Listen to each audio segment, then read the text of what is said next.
একই সাথে যেহেতু পুলিশ আইন শৃঙ্খলা পরিস্থিতি নিয়ন্ত্রণে একটা গুরুত্বপূর্ণ ভূমিকা পালন করে, 3 বাহিনীর পাশাপাশি পুলিশ প্রধানের নিয়োগটা আমরা এই জাতীয় সাংবিধানিক পরিষদ বা এনসিসিতে আমরা অন্তর্ভুক্ত করার আহ্বান জানিয়েছি।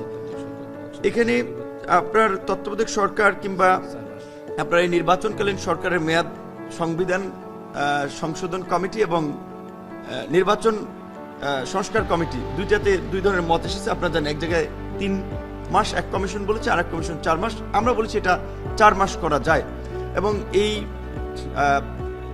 আপনার অন্তর্বর্তীকালীন সরকারের সময় স্থানীয় সরকারটা বা কেয়ারটেকারের সময় স্থানীয় সরকার নির্বাচন করাটা এই 4 মাসের মধ্যে অনেক ক্ষেত্রেই সম্ভব হবে না। তবে এইবারের ক্ষেত্রে আমরা বলেছি যে রাজনৈতিক ঐক্যমত্য তৈরি হলে স্থানীয় নির্বাচনটা এইবার করা যেতে পারে, কিন্তু এটা ওই যে 4 মাসের কিংবা 3 মাসের অন্তর্বর্তীকালীন সময়ের যে কেয়ারটেকার গভর্নমেন্ট হবে সেই গভর্নমেন্টের অধীনে